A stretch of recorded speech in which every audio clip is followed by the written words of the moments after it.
welcome back to my channel. Today I'm gonna do, wait, I'm out of breath. Today I'm gonna do top 24 books of 2024. These are not all of the books I read in 2024. I read 60 books in 2024. And I could have done like every book I read in 2024. Honestly, I might as well have done that because you'll see. But like, I could have just done all the books I read in 2024, but I thought this would be more fun and creative. It's really the same thing. But yeah. So these are the 24 books I read in. Top 24 books I read in 2024. And hello. And if you want to see all the books I read in 2024, you could add me on Goodreads. Please add me on Goodreads. I love Goodreads. Goodreads is my entire life. Goodreads, if you're watching this, sponsor me. Like, hello. I know you're watching this, so contact me, DM me, like, I'm willing. Okay, anyways, that's it. So let's get started. Okay, everybody ignore my messy bed, and everybody ignore the fact that I did reorganize my bookshelf yesterday just to take out half the books for this video. So, yeah. So I'm gonna go from bottom to top. So we're gonna start with number 24. Number 24 on my list is Ruthless Vows by Rebecca Ross. It is part of a duology. The first one is Divine Rivals. I think this was in my wrap-up last year. I mean, Divine Rivals was in my wrap-up last year. I don't know how much I can. It literally feels like I read this like years ago, and I still can't believe it was the same year. But I don't know how much I can say without spoiling. Just like these books, the writing in these books is like it's like literature. Like a lot of these books are just like fun, silly books. Like it's still like a good book. But this is literature. Like, this is good writing. Like, these I love. And it's like, it's still fantasy, but it's not like high fantasy where there's a lot of world building that it makes it confusing. It's just like, I don't know. And I don't know how much I can say without spoiling, because as you will see throughout this video, I read a lot of series. And I'll like start reading a series, and then I'll start another one in between. And so I can't really talk a lot about the books that are in the series because a lot of them are series. So that's number 24. I don't want to get hate and be like, oh my god, why'd you place it number 24? I read 60 books. This is my top 24. Okay? The books that didn't make it on here are either rereads that I didn't feel like it would be right to add them on this list, or I just didn't like them, and so they're not on this list. These are my top 24. These are the books that I loved from this year. Okay, so I don't want to get any hate on why your favorite book is lowest on my ranking, because it's my opinion. Okay, the next book is The Fault in Our Stars by John Green. I actually read this for school.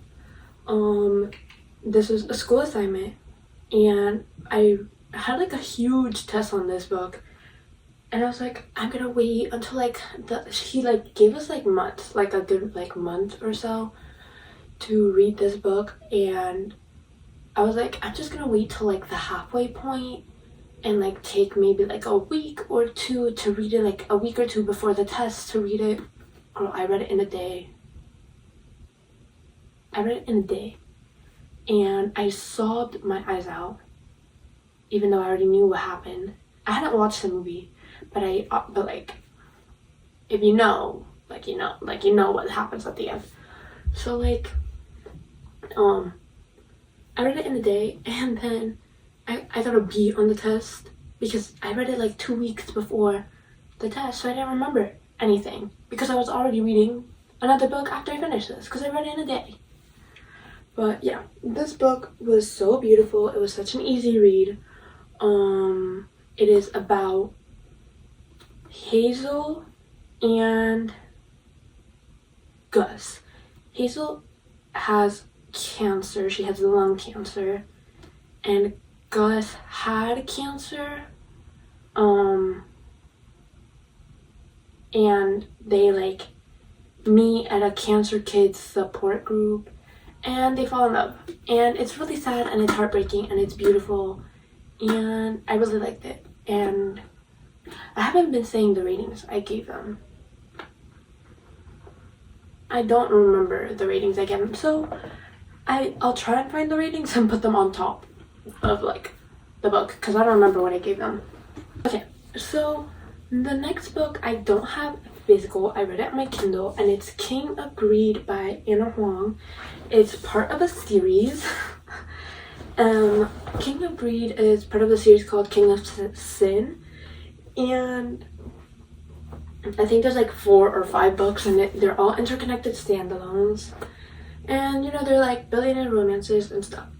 This one is second chance romance, and normally I don't like second chance romance because like, why'd you mess up in the first place? You know what I mean? I think I talked about this in one of my monthly wrap-ups that I haven't done since like, when was that, like August or something, like whatever.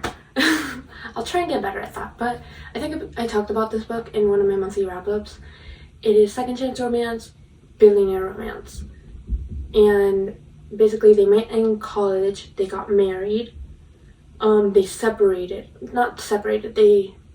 grew apart as they were married, and she asked for a divorce, and he wants to get her back.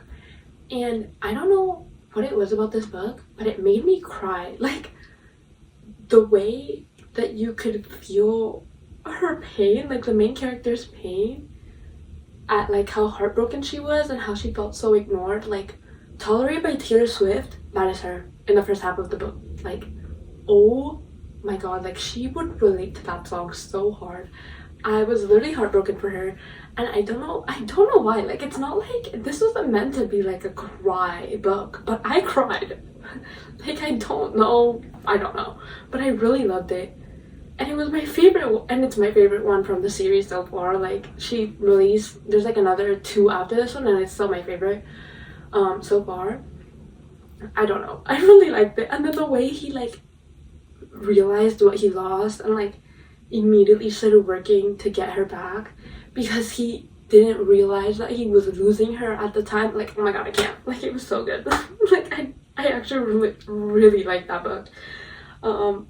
But yeah, so that was number 22. Okay, so number 21 is actually also on my Kindle. I don't have physical copies of it, and it's really different from anything I've ever read, and it is the Legacy of Gods series. Now, you might be like, Veronica, why are you giving an entire series one spot? Because I read them all back to back. Like, I'm not kidding, like I would finish one and immediately start the other one. And they kind of all blended into one book, so I can't really separate them from my head. They're all dark romance books, which is not what I'm used to. And if you saw my Haunting Adeline review, you do know I don't really like dark romance. Like, I don't. But my friend, she likes dark romance, and she was like, you're gonna like this, like, please read it. And she convinced me to read it, and I really liked it. I think at this time, I think I had just finished Throne of Glass series, which I will talk about because, oh my goodness. I had just finished the Throne of Glass series, and I was like on a major book hangover. I was like, I don't know if I'll ever get over them, ever. And she was like convincing me to read this, and so I did, and it was like, it's like fast-paced like romance. Like, it's kind of like a mindless like romance. You don't have to think too much about it, And like, it really helped me. Like, I literally got over my hangover so fast because of these books. I read them all back to back, and now I want to read more by this author. It's Rena Kent, if I'm not mistaken, which is my friend's favorite author. So Bianca, shout out to you. Thank you so much. I really like these books for some reason. I'm not a dark romance girly, but I really like them. But yeah, so that's number 21, and yeah. Okay, so the next book is Nothing Like the Movies. Nothing Like the Movies by Lynn Painter. Which, if you haven't heard of this book, you are like living under a rock, because everybody and their mother has read Better Than the Movies, and this is a sequel to Better Than the Movies, and I did like it. Okay, nobody hate on me. Oh my god, nobody hate on me, but it is this low because, first of all, it obviously was not as good as the first one, and I just didn't feel like it was necessary. I feel like Better Than the Movie should have been a standalone. I don't feel like we needed a sequel. Not that it was bad, it just wasn't necessary. And I didn't like the fact that they broke up for no reason. Like, okay, there was a reason, but like, I don't know. I didn't like it. It felt like it just wasn't necessary. Like, it could have been a standalone, and I would have been fine with a standalone. I think, if anything, what they should have done should have been like a little novella, because Lynn Painter has written a lot of novellas about this book, about Better Than the Movies, and she has them on her website, but I think she could have just compiled all those little novellas and done like a book with that, you know, like, you know what I mean? Like, it could have did like all the little novellas that she wrote, and then maybe done like an extra little thing where it was like, one chapter is when each year of them at college, and then at the end it's them getting engaged, and it's just a cute little scene so that people can get more of Wes and Liz without having to go through this unnecessary drama that I felt was Nothing Like the Movies. I think it was very unnecessary. I think it was a lot of miscommunication, which I don't like. I don't know. I still liked it because I love Wes and Liz, and I love their dynamic, and nothing will ever beat them, but I just feel like we could have done without it. You know what I mean? Like, it was okay. Nobody hate on me. I still like it. It's still on my top 24. It felt unnecessary to me. Okay, so the stacks are falling on me, but that's okay. Next, what number is this? I think it's 19. Yeah, number 19 is Well Loved by Elsie Silver, which I have signed. I keep bragging about it, but I don't care. I have signed. I have not taken the autographed sticker off because I just want everybody to know that I have a signed copy of Wild Love by Elsie Silver. I'm not taking it off. It's the one sticker that can remain on there forever. This one is also, it's not a cowboy romance. It's a small town romance. That's what I was going for. It's a small town romance, and it's small town, single dad, co-workers, or he is her boss, I think, kind of like that. I don't know, but basically she has homework. What was her thing again? She like leaves the big city and she goes to the small town where she's like used to go there every summer. I don't remember anymore. Wait. Okay. Now I remember. He is her brother's best friend. And basically he used to go there every summer, and so they've known each other since they were really little. She moves back to her hometown and she needs a job, and he is creating a music studio for artists to come and record music. A recording studio thing. Thank you, Bray. And I picture it like the Folklore Longpong Studios sessions. Like, that's what I picture when they're talking about it, because they're like by a lake too. I'm like, that's so perfect. So he is a single dad, or he finds out he's a single, it's a whole thing. He's a single dad, and she starts working with him to build this recording studio, and basically she's had a crush on him since she was young, and they fall in love. And yeah, it is a spin-off to Elsie Silver's other book. I forgot what that series is called. I have it right here, wait. The other one. You know what I'm talking about. I forgot the name. But yeah, it's a spin-off to that series, and I actually really liked it. I did like the other series more, which is why this one is lower, but I did really like it.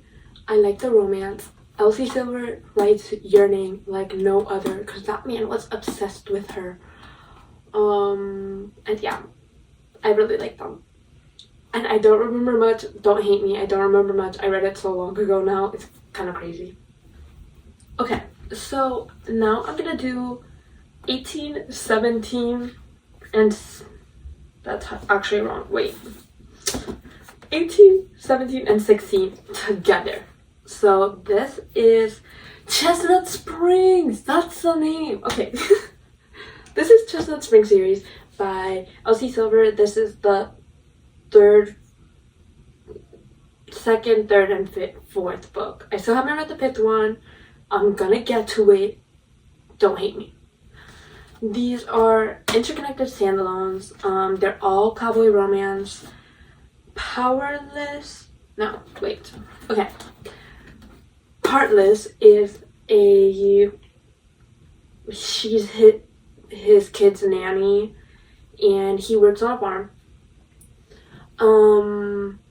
She becomes his kid's nanny. This one is, I don't remember the numbers, whatever. They're 16, 17, and 18, okay? That's all you need to know. This one is nanny romance. This one is enemies to lovers. And this one's enemies to lovers, and it's accidental pregnancy. I was making sure that wasn't a spoiler, but it's accidental pregnancy, and I think Elsie Silver is the only person on the whole wide world that knows how to make accidental pregnancy without me hating it. So that's accidental pregnancy. And then this one is childhood friends to lovers, and it's also a hockey romance and a cowboy romance all in one. So yeah, so let me tell you in order of how I rated them. So Reckless, I rated it number 18. I did really like it. In my defense, accidental pregnancy is not my favorite trope, which is why it's the lowest out of the rating of these three. But other than that, I really did like it. She made it work in a way that you can tell he fell in love with her, and it's not because she was pregnant with his kid. Like, he really did fall for her, and he wanted to be there for her so bad and for his kid, and it is the cutest little thing. Like, I'm obsessed with him. Like, again, Elsie Silver does Your Name like no other. This man was down bad, so incredibly down bad. From the beginning of this book, he wants her so bad. And was it enemies to lovers? Now I'm confused. It's not enemies to lovers. She just didn't really like him, but he was like obsessed with her, because he's like, that's what it is. It's kind of like reversed.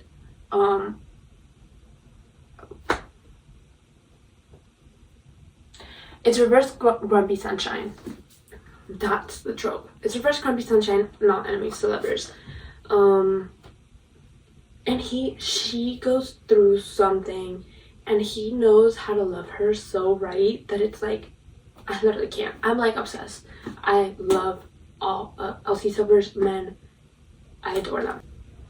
Number 17 is Heartless by Elsie Silver. And I feel like this might be controversial that I put this, that there's one more that I liked Powerless more than Heartless, because I feel like this one's the fan favorite. I did really like it. Nobody hate me. I did like it. I did like it a lot.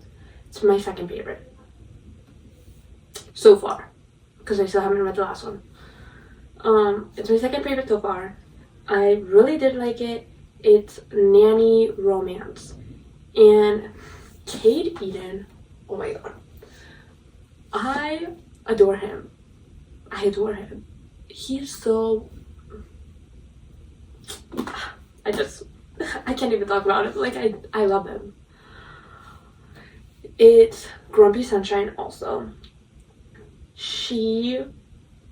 I don't remember. I read this so long ago. It's also age gap romance, obviously single dad romance, small town cowboy. And I don't remember how it happened, but she like left the big city and she needs a job, and she finds out he needs a nanny, so she signs up for that. She moves in with him and they fall in love. And that's really all you need to know. And I adore them. I love them so much. They're so cute. Again, Cade Eden. I can't. So, forced proximity, nanny, small town, cowboy, single dad. That's all you need to sell this. You don't need more. You just need to read it. Next up is Powerless by Elsie Silver, and this is number 17. And it is my favorite of the series.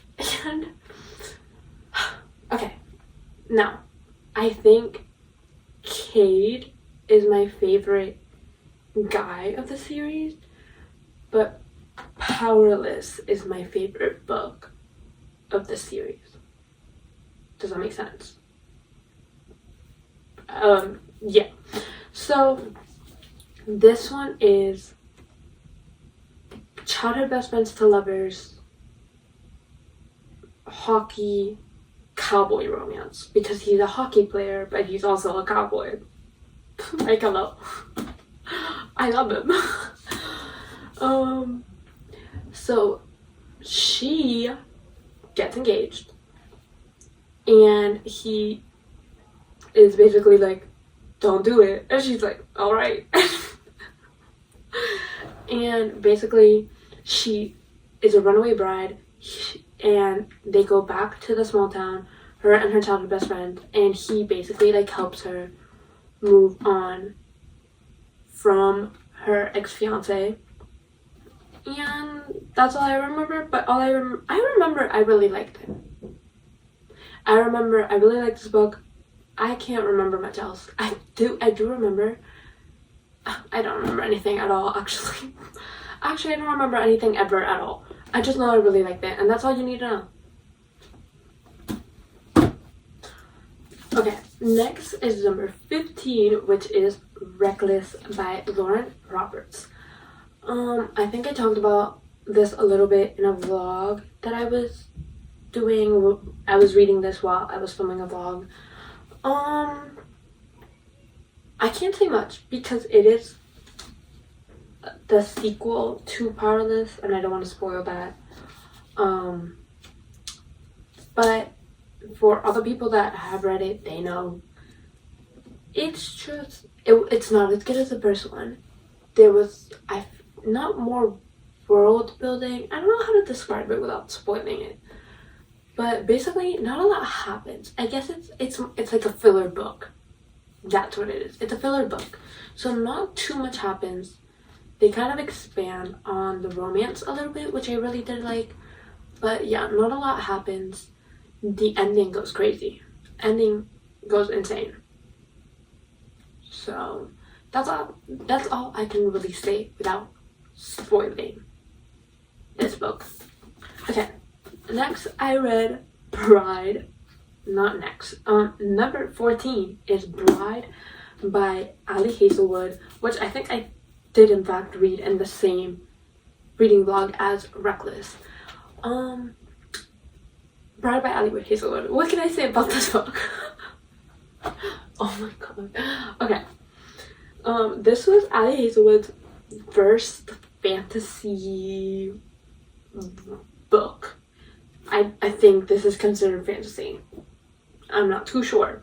I think it is. I had never read a werewolf vampire book that wasn't Twilight. So this was my very first time reading a vampire werewolf book. It is arranged marriage. She is the daughter of like the leader of the vampires, and he is the alpha of the werewolves.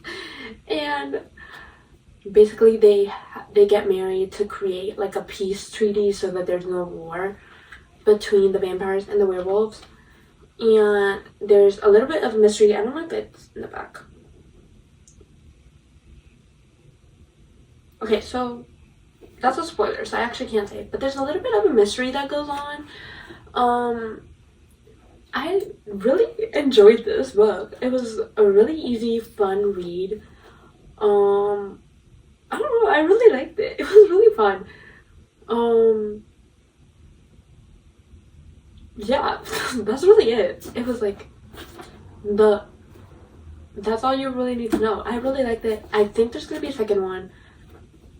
I don't really want there to be a second one. Okay, I want there to be a second one if it's about these characters, but I don't think it's gonna be. I think she's gonna go like interconnected standalone vibes, and I don't want that for this series. I think if she does more, I want more of these characters, and I don't think that's what she's gonna do, so I don't really want a second one. But other than that, I really did like it. And yeah.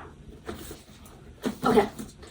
Next, number 13 is Powerless by Lauren Roberts. And some people are gonna hate me because this book is so low. And everybody and their mother read it. Everybody was obsessed with it. I thought it was okay. Sorry, like... Okay, it was good. Don't come after me. Don't hate me. I liked it. It was good. It wasn't all that. I'm sorry. Like, it's just like... I think it was way too overhyped. And I was expecting so much from it. But... like... It wasn't bad. It wasn't bad. It was okay. It was still good. It just wasn't as good as everybody made it out to be. Like, I was expecting something life-changing, and I didn't get that. So, I did really like it. Though, so don't hate me. I did like it. But yeah. I don't really want to talk too much about it because I feel like everybody talked about it. So, like, everybody knows what this book is about. But basically it's a fantasy book. That's all you gotta know. Then number 12, I have As Good as Dead by Holly Jackson, which was the last book in the what the frick? What's this book called? A Good Girl's Guide to Murder series. Thank you. It's the last book in the A Good Girl's Guide to Murder series. And I loved this series. I adored the series. The Netflix show came out this year too, which personally I thought it was really good. There were some things missing, there were some things that they changed, but other than that, I did really like it. So I don't understand why people are hating on it so bad. I did really like it. I think that the cast is perfect, by the way. Casting, Ravi's cast for A Good Girl's Guide to Murder could not be more perfect, and I'm obsessed with him. But yeah, I did really like it. I think this was the perfect ending for the series. I would like to see a little bit more, like, obviously it's not a romance, so like I shouldn't have expected to see more of the romance, but like the way that the ending happened, I just wanted a little bit more. I just wanted to see a little bit more of that romance at the end that we didn't get. Hopefully though, fingers crossed, we get to the third season of A Good Girl's Guide to Murder and they give me that ending that I want to see. And I can't say what that ending is because that would be major spoilers. But like the people that have read this, you know what I'm talking about, you know what I mean. I would have liked to see a little bit more, just like more scene. I'm begging. Holly Jackson, I'm begging. Release a novella. That's all I want. Please. Please. But yeah, I really like them. I like the series. I like this book. It was really good. And if you haven't read it, you totally should because it's so good. Okay, so next, number 11 is Powerful by Lauren Roberts, which is the novella of the Powerless series. And you might be like, Veronica, why do you have the novella higher than the books? Because I like the novella more. There's obviously like less plot. I think it might be just because it was a little bit more romance, but even then, like, I don't think it was that. I loved this book. I cried. I loved it. I cried. I giggled. I laughed. It was so cute. The little romance that goes on is so cute, and then the ending is so heartbreaking, and I want to see more of this character. You know who I'm talking about, and I don't think I can say because I think that's a spoiler. I want to see more of him. He's definitely gonna come in to the third book of Powerless. I'm like 100% sure of it, and I'm so excited to see him because I love him. I'm obsessed with him. I want to see more of him. I love this novella so much more. I don't know why. I feel like, okay, this might come off as hate. I'm not hating. I liked Powerless. Now that we've established that, I feel like with fantasy books like this, authors have fallen into this pattern where the main characters are like copy paste of each other a lot of the time. Like, and sometimes the authors will figure out a way to make it different. But in Powerless, the main characters feel very copy paste of other characters. Nobody hate on me, please. I like the books.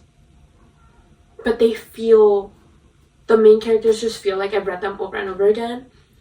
And with this book, the main characters both felt very original to me. And I really liked that. So, I don't know. I think that's why I liked it more. And I think I gave it 5 stars and I gave Powerless 4 stars. Like, I really liked this novella for some reason. But yeah, I think that's why I liked it more. Okay, so I'm kind of confused because I just realized I put Ruthless Vows twice on the list. So I don't know what that means. I think this might be top 23 books of 2024. I don't know. I'll have to count. If anything, I don't know what to do. Oh well, you know what? YOLO, we laugh and we live that love and we move on. So the next book, which I have written as number 9, but now I'm not sure.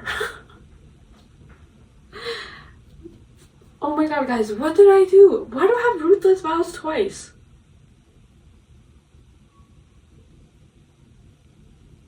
Okay, anyways, moving on. The next book is Funny Story by Emily Henry.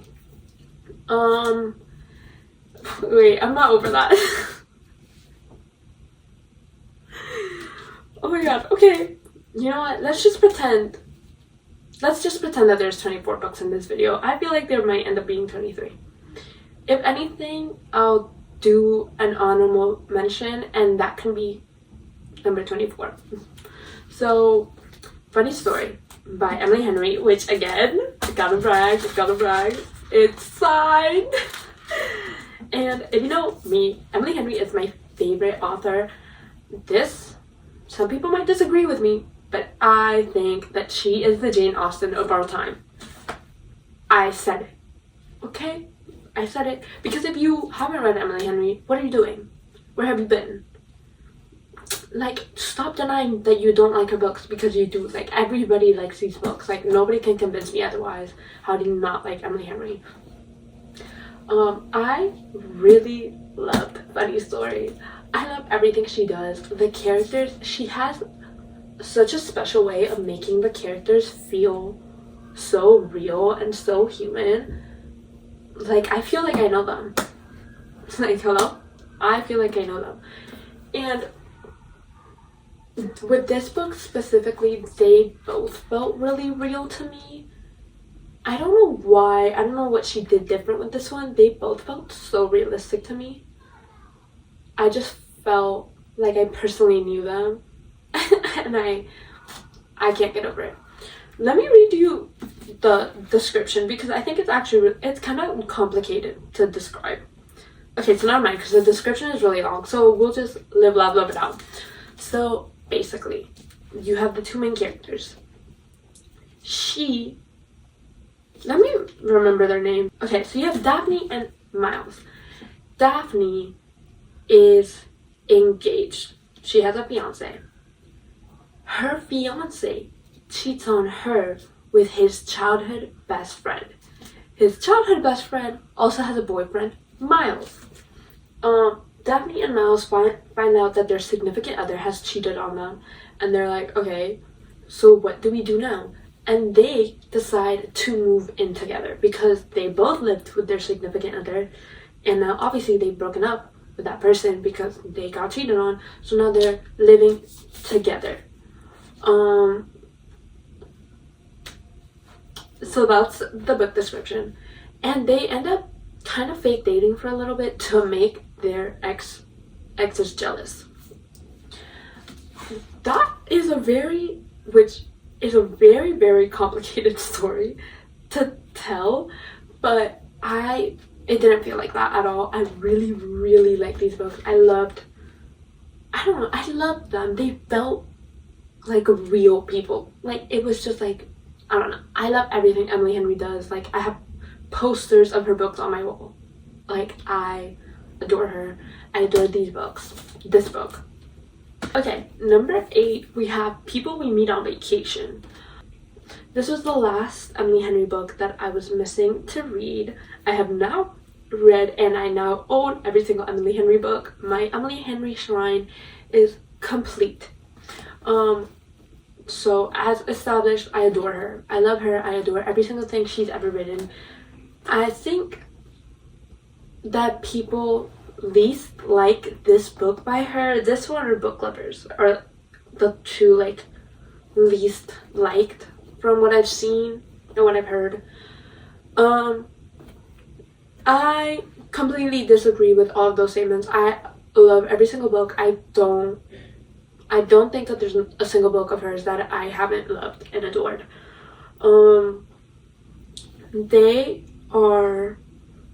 They reminded me a lot of oh my god, When Harry Met Sally, because basically they meet in college and they like decide, I don't remember how it happened, but they meet in college and she needs like a ride to somewhere, or she's like moving and he's helping her move things. I don't remember. I don't remember anything. But basically that's how they meet, and they end up going on these vacations every single year until something happens and they stop being friends with each other. Now they are like, they go on like one last vacation together to try and like figure out the friendship again. And I love everything Emily Henry does. I adore it. The characters always feel like real people. I don't know how she does it. I truly do not know, but it just feels like I know them. The movie is coming out. I don't want it. Because at heart, I am a gatekeeper. Sorry. Like, I don't want the movie. Because if you ruin my favorite books, I'm gonna be so mad. And when the preppy girls find Emily Henry, I'm gonna be so mad. Because you guys don't get Emily Henry the way I do. You don't love her the way I do. So I don't want the movie. I don't want it. honestly, I feel like filming should stop immediately. Right now. And honestly, actually, you know what? No. I think if they do make a movie, only people that have read every single Emily Henry book should be allowed in. I think you should take a test before you you can buy a movie ticket. And that's the only way you should watch it. Emily Henry, if you're watching this, please let me go see a screening though. Like, I swear I love you. I swear I want you to be successful, and I know this is really good for you, but like, at the same time, I don't want the movie, but at the same time, you should totally invite me to see a screening. Please. I love you. Okay. Next, we have, ow, that hurt. Next we have House of Flame and Shadow by Sarah J Maas, and this is number 8, I think. This is number 8. What can I say? There's not a lot I can say. Well, this book came out this year. I was extremely excited because the way that the last one ended was actually the most insane plot twist I've ever had the privilege of experiencing in my lifetime. Like, I don't think, honestly, I feel like there should have been a camera when I read the last chapter of House of Sky and Breath, because I don't think anything will ever top that reaction from me. I screamed out loud. My mom was worried. I gasped, I stood up, I screamed, and then I ran to her room crying because I was so excited. And I tried telling her what was happening, and obviously she was just like, okay, because like she didn't know what I was talking about. And I tried to like explain to her why she should be so excited, and she was just like, she tried for me, she really did, she just did not care. But nothing will ever beat that plot twist for me. I don't think there's ever been a better plot twist ever written in the history of the world than that plot twist. So for this book, I was so excited. Okay, I was so excited. And I think that was a little bit, that adds to my problem a little bit, because I had such high expectations that were not met in this book. And I can't say a lot because, as I said, the plot twist to House of Sky and Breath is the biggest plot twist known to humankind. So I can't say much without majorly spoiling it. But it just wasn't what I wanted from it. I wanted a little bit more of something, and it was not given to me. But other than that, I did really like it. Because Sarah J Maas can never write a bad book. I don't think she's capable of it. I just had such high expectations, and I don't think anything she could have written would have probably reached my expectations because they were so high. But yeah, it is still number 8 on my list. It's still really high up there. And I adored it. So yeah. Okay. So next we have the entire Boys of Tawnon series. I put them all together as number 6. They're all my number 6 because you will start to realize a pattern, and that is I could not have fit all 24 if I ranked them separately. And honestly, I think it would have killed me a little bit to rank them separately. I don't think I could. I don't think I can. But this is the Boys of Tawnon series. It's probably one of the best found family books I've ever read in my lifetime. And I think that will ever be written, actually. They feel so real. They feel like I know them. I love them. I adore them. And I will say I have never been so interested in the Irish as I was until I read this. Now I need to go to Ireland. I need to go to this small town in Ireland, and where I will probably find nothing, and people will probably hate on me for my American accent, but I don't care. I need to go. I need to go just because of the Boys of Tawnon series. I don't know what I can really say about the series without spoiling it, or what I can say that hasn't already been said. It is a 5-star series. I love every single character. I love every single book. I'm so excited for the next ones. And yeah, that's really all I can say. I just love these books, I love this series, I love these characters, and if you haven't read them, what are you doing? Literally, what are you doing? Get on top, get on this. Like, hello? Number 5 is the Magnolia Park series. I have not finished it.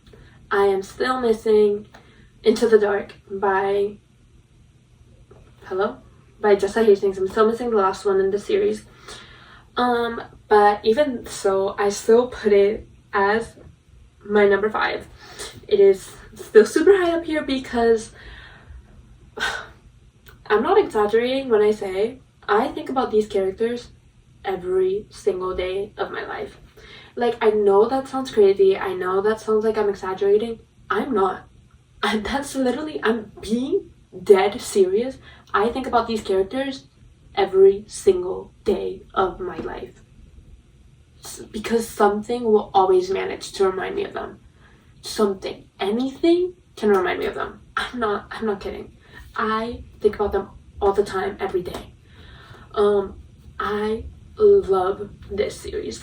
And I think that the reason people hate on this series sometimes is because they go into it expecting a romance, and that's not what it is. Because these characters, they're pretty much all of them are extremely toxic people.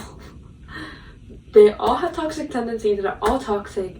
It is a lot of drama. Go into this more for the drama than the romance. Because, well, yeah, like, it's still kind of a romance. It's not really a romance because of how toxic all of them are. The cliffhanger I was left on the last Daisy Hates book, Jessa Hastings wanted to kill me. Like, I'm not kidding. Like, the way she wrote that ending was to purposely try and kill me. Wait, this is out of order. Okay, better. Yeah, the way that this last one ended was on purpose to try and kill me. The cliffhanger was so crazy. I need the next one right now. I already ordered it. It's on its way. I'm so excited. I'm also so sad to be ending the series though, because I love them. I adore them. I am really sad I don't have the original covers because I don't really like these covers. I feel like these covers make it seem more like a dumb, silly, not dumb, but like a silly little romance, and it's not. It is such amazingly written books about, it's more character driven, if anything, than plot driven because of who the characters are and how they are. So it's so beautifully written that I feel like the original covers are so beautiful and they represent that, and these kind of don't. That's my opinion. Some people do like these covers. I personally don't. But that's kind of off topic because I still love these books. I still adore them with my whole heart, and I'm so sad to be ending this series, but I'm so happy to see what happens in the next one. I'm so excited. But yeah, Jessa Hastings, I love you. And honestly, if you ever want to talk, I want to talk with you. She's so cool. I love her. I love her Instagram. I adore her. I really want to talk to her. Like, I think we'd be friends. Actually, that's not true. She'd probably hate me. She'd probably think I'm super annoying. But I want to talk to her. She's so cool. So next is number 4. And it is the entire Throne of Glass series. And again, same with Magnolia Park, same with Boys of Tommen. It would have killed me to rank them separately. And it would have also killed me to put them, not killed me. It would have also been impossible to put all of them separately on the list because I would have run out of space and I wouldn't have been able to talk about anything that wasn't this series, because there is 1, 2, 3, 4, 5, 6, 7, 8. There's 8 books in this series, so it's a very long series. It would have occupied most of the space, especially if I would have done Voice of Tommen separately as well. Like, I would have run out of space. But so I put them together. But yeah, let me find the right words. I adored this series with everything in me. I loved this series. It is impossible. It is actually impossible for me to read them separately. I don't think I could. I genuinely don't think I could read them separately. There's like no words to express how much I love this series. Okay? They're probably all 5 stars for me. This is a 5-star series. I could talk about this series forever and ever and ever. Just the way it's written, the way everything is so interconnected with one another, the way the characters are so well developed. It is such a good plot too. Like, it's such a good plot. And then, I don't know, I could talk about this series forever. I'm not kidding. And I literally could not read anything for like a week because I was so sad until my friend made me read Legacy of Gods. But I was so sad when it ended. I missed them so much. I literally missed them like if I knew them. And people make jokes all the time about like, oh, the Throne of Glass post-depression. I was like, oh, that's so fun. Like, it's probably just like a joke, like saying, like, they're probably kidding. Like, it's just them like exaggerating. No, like, I'm not kidding. Even after I read Legacy of Gods, I was so sad. I woke up. This is not an exaggeration. I woke up, and the day after I finished Throne of Glass, the series, not just the first book, the series, and I opened my phone. The first thing I had on my screen was a Throne of Glass edit. I sobbed my eyes out. I was getting ready for school. Okay, I was gonna go to school, and my mom was like, "What is wrong with you?" I said, "I miss them so much." And she was like, "What are you talking about?" I literally am not exaggerating. It felt like somebody died. I can't. I missed them so bad. It genuinely felt like somebody died for me. Like, what do you mean I couldn't talk to them anymore? What do you mean I couldn't, like, see what was up with them anymore? Like, what do you mean? Like, what do you mean they're just gone? And I can't reread. I can't do it. I think that would kill me.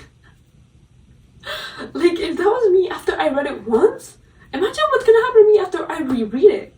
I think I need like a year before I reread the series, because the way it affected me emotionally was not normal. Like, I'm not kidding. I finished it and I literally, I don't know. I don't know. Like, I literally wanted to cry. Like, I did cry for like a week. This is not an exaggeration. I can't reread it. Not yet, at least. Like, I need to get over my grief or something. Like, I don't know. But yeah, I adored these books. I adore the series. I adore anything Sarah J. Maas does. She is so smart. She's actually a genius. And yeah, if you haven't read Sarah J. Maas, I don't know what you're doing. I will say, okay, the correct order to read them, or at least in my head, is ACOTAR, Throne of Glass, Crescent City. I feel like that is the perfect build-up for Crescent City, because Crescent City is very complicated. And I read them, ACOTAR, Crescent City, Throne of Glass, and I don't think you should do that, because Crescent City is so complicated. I think the other two before is a perfect build-up to understand the fantasy world a bit more. But yeah, I adore this book, I adore the series, I adore anything Sarah J. Maas does, and I don't think I will ever get over the series ever. So yeah, okay. So next I have my last 3 books, my top 3 books. And really, this should be no surprise if you watched any of my other books, book videos. You really shouldn't be surprised at what I'm gonna say. But number 3 was Long Way Down. Long Way Down from the Addicted Callaway series. Oh my god, wait. I love the Addicted Callaway series. It is my favorite series of all time ever. I don't think none of the books I've talked about, even though I adore them, even though I love them, nothing will ever beat Addicted Callaway for me. They're my family. In my head, I know them. In my head, I talk to them. I'm not kidding. And this is why I should be in a psych ward. I talk to them. I miss them so bad. I've been thinking about rereading because I miss them, and I can't believe I finished it this year. It feels like I finished it forever ago. Not this year, 2024. It feels like I finished this forever ago, and I don't understand how I finished it only in 2024. I don't know. But this one is Rick and Daisy's second book, because Hot House Flower is the first book for them. I can't say much because, again, it's a series. All I can say is read Addicted Callaway series. Just do it. That's all you have to know. Next, number 2. Can you guess what it is? Fuel the Fire from the Addicted Callaway series. This is the second to last book of the Addicted Callaway series. It is Rose and Connor's second book. And I adore them, and I love them, and I miss them every day. Me talking like I lost somebody. Like, I adore them and I love them. I can't. I love these books. I love this series. I love them. I love everything about them. And I can't say much because it's the second to last book in the series, so I really can't say too much. But yeah. And then my number 1. My top book of the year. Can you guess what it was? Just from the last few books, you should guess, but it is Some Kind of Perfect from the Addicted Callaway series. This is the last book in the Addicted Callaway series, and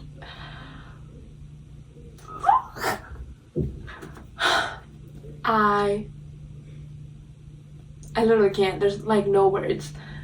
I loved this book because it was everything it needed to be. It was the perfect goodbye. I'm gonna cry. It was the perfect goodbye. I sobbed my eyes out like a little baby when I finished it. I was actually really dramatic about it. You thought my Throne of Glass hangover was bad? You have no idea how bad this was. You have no idea. You can ask anybody. I would break out into spontaneous tears. I would have to go to the bathroom. During school, I would have to go to the bathroom because I would start thinking about them and crying. Like, I'm not kidding. It felt like somebody in my family died. Like, I don't know how to explain it. It just felt like they were gone and I couldn't process it. Like, I was so sad. Like, again, this is why I should be in a psych ward, but there's just no words. This book was all of their perspectives, and each chapter was a different perspective, I think, from everybody. I'm gonna cry.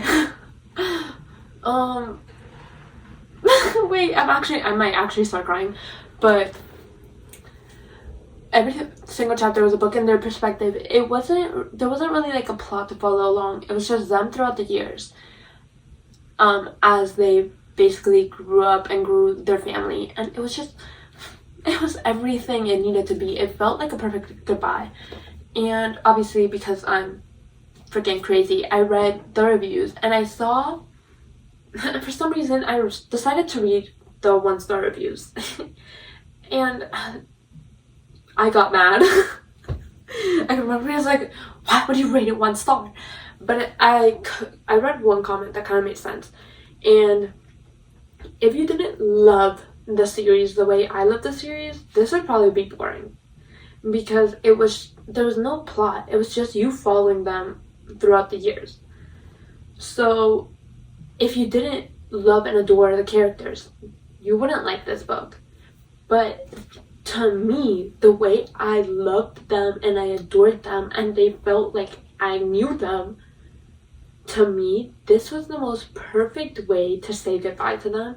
I cannot express this enough. It felt like somebody died. Like, I'm not kidding.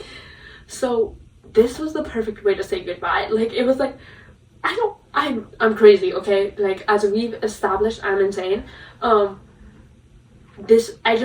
felt okay knowing that they were okay. Like, I'm crazy. But it felt like I could breathe knowing they were okay. They were at peace, they were happy, and that made me really happy.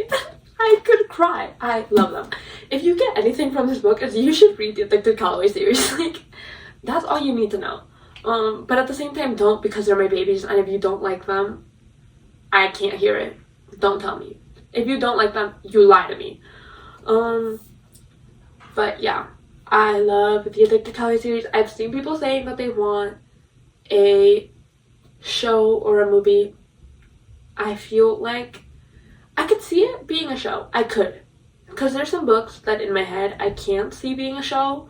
Not every book needs an adaptation. That is something I'm very, like, stuck on. Not every single book needs a movie or a show. Some books can just be a book.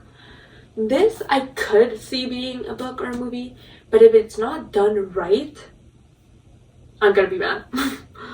Because the topics that are discussed in this book are kind of sensitive, and if it's not done right, you could mess up the whole thing. So I'm not sure if I want a movie or a book or a show adaptation. I think that they're perfectly fine the way they are. I know there is the spin-off, which is their kids, and I don't want to read them because I don't care. I just want Lily and Rose and Daisy and Reich and Connor and Lo. That's all I want. And I don't really care. I do want, there's another spin-off, which is Lo's little sister, and I do want to read that. I haven't read it, but I want to read that. But other than that, I just love them. I love them. I adore them. I don't think anything in my entire lifetime will ever beat this series for me. I've never loved any series the way I love this series. So this is my number 1 of 2024. And when I turn 18, guess what? I'm getting Olivia, Rose, and a Daisy tattooed on my body because I adore these books that much. So yeah, this is our number 1 read of the year. Hey guys, it's Future Editing Vero. I did realize that I only have 23 books in the entire video because I wrote the same book twice in my list.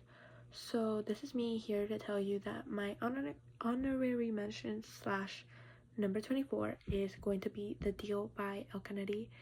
This is technically a reread because I read it for the first time so long ago. I don't even remember when. Like, it was like super long ago, like when the original covers were out, beginning of book talk type of long ago. And I read it then, and I didn't even remember what happened, but I heard that they're making a show on Prime Video, so I decided I would reread The Deal and finish the series because I never did. And yeah, so that is number 24 is The Deal by Elle Kennedy. So just move all the numbers up by 1 basically. And that is the end of this video. I finally finished. This is actually a really long video, but yeah, those were my top 24 books of 2024. I think personally I had a really good reading year. There were some books that are not on this list, obviously, that really sucked, and I really hated them. But they're not on this book, on this series, they're not on this list for that reason. So 24 4 to 5-star books out of 60, I think that's a good number. I think that's really good. So I really did, and most of these are series too. So this was a good reading year for me. I'm very happy with this. I hope you agreed with my ranking, and if you didn't, I don't care. This is my video. This is my channel, my video, and that's all you gotta know. So thank you so much for watching. I hope that you like this video, and if you made it this far, I love you and I adore you. And yeah, I'll see you guys next year, because I'm probably not gonna upload anything till next year. I'm kidding. Maybe. Okay, that's all.